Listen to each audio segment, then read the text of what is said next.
HP의 새로운 게이밍 브랜드 하이퍼X 오멘 15입니다.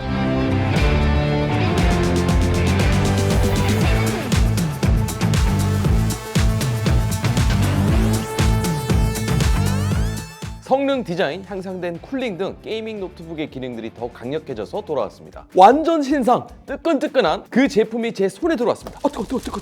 하이퍼X 오멘 15를 잠깐 빌려서 사용해봤는데요. 짧은 시간이지만 꽉꽉 채워서 오늘 영상 준비했습니다. 자, 이 제품을 이야기하려면 약 3주 전으로 거슬러 올라가야 됩니다. 바로 이제 뜨거웠던 CES 2016 현장과 HP의 야심찬 하이퍼X 오멘 런칭 행사입니다. 제가 CES 2026 현장의 사진과 영상들을 가져왔습니다. 흥미로운 제품들이 출시가 됐죠. 올해 CES의 가장 큰 화두 중 하나는 바로 게이밍 에코시스템의 확장이었습니다. 그 중심에 HP가 있었는데요. 기존의 오멘 브랜드에서 하이퍼X가 결합하면서 게이밍 PC 본체부터 시작해서 키보드, 마우스, 헤드셋, 모니터까지 이 모든 게이밍 기어가 하나의 유기체처럼 연결되는 에코시스템을 확장했습니다. 기존의 HP 오멘이라는 이름 대신에 하이퍼X 오멘이라는 통합 브랜드를 내세웠습니다. 이제 기존에는 HP가 본체를 만들고 하이퍼X가 헤드셋, 키보드 같은 액세서리를 따로 담당하는 느낌이었다면 이제는 하나의 브랜드로 연동된 거죠. 오멘이 국내 시장 조사 기관 IDC 기준 13분기 연속 국내 브랜디드 게이밍 PC 1위를 하고 있는데 하이퍼X와의 결합으로 얼마나 더 1위를 견고히 할지 기대가 됩니다. 다양한 제품들을 선보였습니다. 먼저 게이밍 랩탑 라인업인데요. 하이퍼X 오멘 맥스 16, 이 플래그십 게이밍 노트북이고 RTX 5090 탑재와 함께 3펜 구조와 오멘 템페스트 쿨링이 적용된 제품입니다.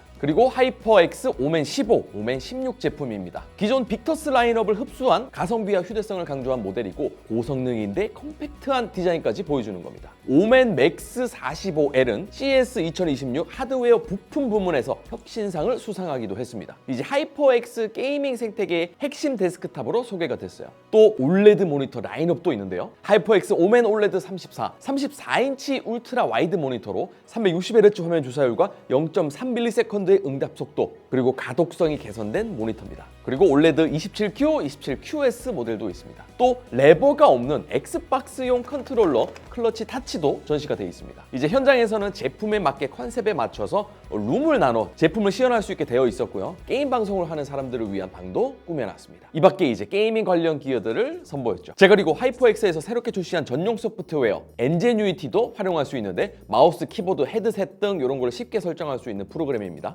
버튼 설정, LED 조명 효과 등의 이 커스터마이징을 더 쉽게 할 수 있는 거죠. 자, 이번 CES 2026에서도 선보였지만 국내에서도 크리에이터들이 신제품을 직접 확인하고 사용해 볼 수 있도록 행사도 마련돼 있었습니다. 이제 예전에도 제가 오멘 15를 리뷰한 적이 있는데 게이밍 노트북임에도 불구하고 깔끔하고 고급스러운 디자인이라서 부담이 없다고 했었습니다. 하이퍼X 오멘 15도 마찬가지로 그 고급스러움을 가져가면서 키보드의 RGB를 통해서 게이밍 노트북스러움을 챙겼습니다. 자, 그리고 색상은 섀도우 블랙 색상이고요. 하이퍼X 로고가 이렇게 있습니다. 이제 오멘 로고 깔끔해서 좋았는데 하이퍼X 로고도 느낌 괜찮은데요? 두께는 요 정도, 무게는 요 정도입니다. 이 정도 크기와 성능이면 휴대성을 어느 정도 타협했다고 보면 됩니다. 이제 좌우측 포트를 보시면 이렇게 구성되어 있고 뒤쪽에는 방열이 이렇게 되도록 되어 있습니다. 뒤쪽에도 포트를 꽂을 수 있는데 근데 포트가 두 개밖에 없어요. HDMI랑 USB-C 포트입니다. 후면 포트를 최소화해서 통풍구가 확장됐습니다. 이제 하단에도 추가 벤트를 통해서 열 분산이 잘 되도록 설계가 됐습니다. 자, 오늘 살펴볼 하이퍼X 오멘 15입니다. 성능 스펙을 한번 보자고요. 이 CPU는 두 가지, 투트랙으로 출시가 되었습니다. 이제 인텔은 펜서 레이크라고 불리는 차세대 인텔 코어 울트라 프로세서를 탑재했고 AMD 같은 경우는 크라켄 포인트라고 불리는 AMD 라이젠 프로세서를 탑재할 수 있습니다. 이제 그래픽은 엔비디아 지포스 RTX 50 시리즈가 탑재됩니다. 메모리는 최대 64GB DDR5고요. 저장 장치는 최대 SSD 2개가 장착 가능합니다. 자, 내구성도 밀스펙을 통과했습니다. 이번 하이퍼X 오멘 15의 스펙과 기능들을 쭉 보면서 흥미로운 부분이 있는데요. 그 부분 먼저 말씀드릴게요. 먼저 디스플레이입니다. 오멘에서 최초로 15.3인치에서 16:10 화면 비율을 지원합니다. 거기다가 올레드 옵션, 아이세이프 기능도 지원하죠. 주사율도 120Hz, 180Hz 선택이 가능해요. WQXGA는 이제 16:10 비율 요 해상도를 보여주는 거고 UWVA는 뭐냐면 초광시야각입니다. 옆, 위, 아래에서 보더라도 색상 왜곡이 덜하고 화면이 어둡게 보이지 않습니다. 측면에서 봐도 선명하게 보이는 걸 확인할 수 있습니다. 또 이제 90% 이상 화면 대비 비율을 보여주기 때문에 몰입감이 더 있습니다. 이전 82%보다 9% 더 증가했기 때문에 게임을 할 때도 뭔가 더 넓어진 게 확 체감이 됩니다. 이 화면 밝기를 전문 측정 장비를 이용해서 테스트해봤습니다. 스펙상 최대 밝기는 500니트인데 최대 밝기가 530니트로 측정이 됐고요. 지금 제가 측정한 모델은 LED 디스플레이인데 sRGB 100%로 측정이 됩니다. 이제 OLED 디스플레이 옵션을 선택하면 DCI P3 영역까지 색 영역이 더 정확해지겠죠. 이제 LED 특성상 색 정확도는 청색을 제외하고는 모두 델타 E 값이 2를 넘지 않으면서 평균 1.4 값을 보여줘서 아주 좋고요. 모니터 종합 등급을 보면 광도 균일도는 평균이고 나머지는 5.2개, 4.5개, 4.2개로 굉장히 만족스러운 등급입니다. 펼치자마자 눈에 들어오는 게 디스플레이 그리고 그 아래는 키보드죠. 게이밍 노트북 최초로 1K 고폴링 레이트 키보드입니다. 이제 폴링 레이트가 뭐냐면 키보드를 눌렀는지 계속 확인하는 빈도인데 1K는 1초에 1000번 눌렸는지 확인하는 거죠. 그래서 FPS 총 게임 같은 거에서 입력 지연 시간을 최소화해 주는 겁니다. 1초에 125번, 200번도 빠르다고 생각했는데 1000번을 확인한다? 이 정도면 진짜 빠른 거죠. 키감도 반발력 좋고 게이밍 노트북다운 RGB를 통해서 게이밍 감성을 물씬 느낄 수 있습니다. 그리고 이제 내가 원하는 대로 커스터마이징이 가능해서 좋았어요. 자, 여러 가지 성능 점수를 테스트해봤습니다. 사용된 CPU와 GPU는 다음과 같습니다. 자, 시네벤치 R23 테스트 점수는 다음과 같습니다. 이 정도 점수면 현재 출시된 노트북 중에서는 최상위 수준이고 멀티 점수 또한 높게 측정이 됐죠. 이 전세대 하이엔드 데스크탑급 퍼포먼스인 거죠. 자, 타임스파이 점수는 이렇게 측정이 됐는데요. 이제 타스 점수를 확인해보면 기복 없는 성능 점수를 보여주고요. 파이어 스트라이크 점수는 다음과 같습니다. 이제 다중 작업에 최적화된 상태의 안정적이고 높은 점수입니다. 이 스틸 노마드도 2009점으로 2000점 초반대는 최신 노트북용 RTX 4060 또는 5060급 GPU가 내는 점수대입니다. 또 이제 PC마크 10 테스트를 해봤는데요. 실제 사용 환경과 유사한 조건에서 PC 성능을 테스트하는 겁니다. 이제 세 가지 영역인데 이걸 점수로 나타내 주는 거거든요. 에센셜, 프로덕티비티, 디지털 컨텐츠 크리에이션. 이 테스트하는 항목들을 보면 실제 사용 환경에서 많이 사용하는 것들입니다. 이제 벤치마크를 돌려보면 고사양 게임 쾌적하게 할 수 있는 정도이고 다양한 작업들도 충분히 수행할 수 있습니다. 이제 에센셜 점수는 4000점만 넘어도 쾌적한 정도니까 굉장히 높은 점수죠. 프로덕티비티, 디지털 컨텐츠 점수는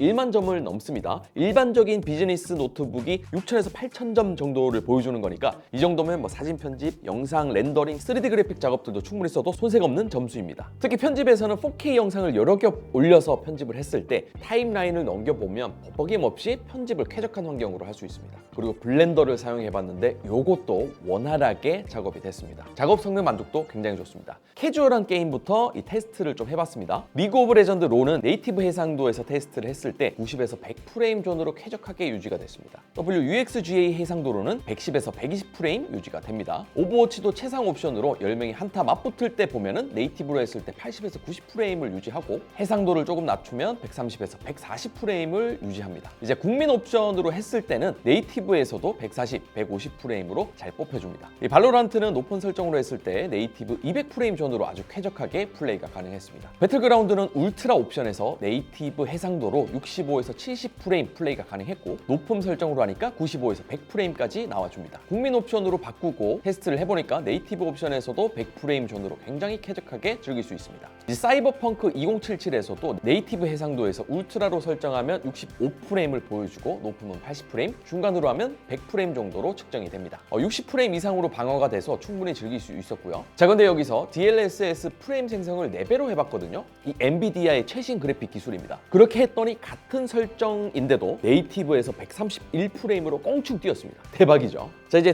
AAA급 게임도 테스트를 해봤습니다. 검은 신화 50, 포르자 호라이즌 5, 어쌔신 크리드, 파크라이 6 모두 가장 높은 옵션으로 테스트를 했을 때 60프레임 정도를 유지해줬고 WQXGA 고해상도 기준이기 때문에 안정적인 프레임입니다. 여기서 이제 해상도를 바꾸니까 전부 10에서 20프레임 정도는 프레임이 올라갑니다. 근데 여기서 DLSS 또는 FSR 프레임 생성 기능을 사용하면 프레임이 더 좋아집니다. 특히 검은 신화 50 같은 경우는 발열 제어가 안 되면 프레임이 금방 30에서 40 정도로 떨어지는데 평균 60을 유지해줍니다. 이 쿨링도 성능에 영향을 주는 거죠. AAA급 게임도 풀옵션으로 모두 즐길 수 있는 퍼포먼스를 보여줬습니다. 아까 말씀드린 DLSS 프레임 생성 기능을 사용하면 이제 프레임이 더 높아지는 거죠. 검은 신화 50, 포르자 호라이즌 5는 이 기능이 가능하고 나머지는 지원 안 되는 게임도 있습니다. 이렇게 프레임 생성 기능이 되는 게임들은 확실히 더 쾌적해지겠죠. 자, 일단은 고성능이라서 부하가 높은 작업을 했을 때 발열이 발생하기 때문에 이 팬이 빠르게 돌아가죠. 근데 이 쿨링이 진짜 잘 됩니다. 이 30분 스트레스 테스트를 했는데 CPU 온도가 63에서 64도로 유지가 잘 됐습니다. 10분마다 측정을 했거든요. 외부 온도도 측정을 해봤는데 여기 최대 온도가 37도, 키보드는 28도, 팜레스트는 26도였습니다. 쿨링이 굉장히 잘 됐습니다. 이제 하이퍼 바릭 쿨링 시스템이라고 하는데 기존 방식은 이제 뜨거운 바람을 밖으로 그냥 내보내는 느낌이었다면 이거는 팬이 외부의 공기를 강력하게 빨아들이는데 그러면 이제 압력이 높아지면서 뜨거운 열을 자연스럽게 배출구로 밀어내는 겁니다. 같은 냉각을 하더라도 팬이 좀 덜 돌아가도 되기 때문에 효율적이고 소음이 상대적으로 적습니다. 그래서 고부하 스트레스 테스트 때 이 팬이 돌아가는 소리를 데시벨로 측정을 해봤습니다. 팬이 최대로 돌아갈 때 47데시벨 정도로 측정이 됩니다. 근데 또 일반적인 작업을 할 때는 팬이 정말 조용하거든요. 데시벨이 36 정도로 측정이 됩니다. 또 이제 신박한 거는 팬 클리닝 기능이 생겼는데 먼지가 많이 쌓이게 되면 뜯어서 제거를 해야 될 수도 있죠. 근데 팬 클리닝 모드가 있습니다. 이걸 키면 팬이 역회전을 합니다. 그래서 흡기구 방열판 사이에 낀 먼지들을 외부로 밀어냅니다. 요거 진짜 괜찮더라고요. 최대 TGP가 170W인데 TGP가 뭐냐면 토탈 그래픽 파워라는 뜻으로 이 노트북이 그래픽 카드에 얼마나 많은 전기를 퍼줄 수 있는지를 나타내는 겁니다. 전기를 많이 쓸수록 그래픽 카드가 더 빠르게 작동하겠죠. 이제 보통의 슬림형 게이밍 노트북은 60에서 100W 정도인데 최대 170W 지원은 최상급 수준입니다. 그러니까 그래픽 카드가 낼 수 있는 최대치의 성능을 다 뽑아내는 거죠. 물론 TGP가 높을수록 성능이 좋지만 발열이 심해집니다. 근데 아까 테스트를 했을 때 쿨링 기능이 굉장히 만족스러웠기 때문에 걱정할 필요는 없을 것 같아요. 발열로 인한 스트레스 느낄 수 없었습니다. 사운드도 빼놓을 수 없는데 하이퍼엑스의 기술이 들어간 듀얼 스피커라서 저는 굉장히 만족스러웠습니다. 이제 들어보면 저음이 풍부해서 음악 듣기 좋았고요. 충분히 만족스러운 사운드입니다. 한번 들어보시죠.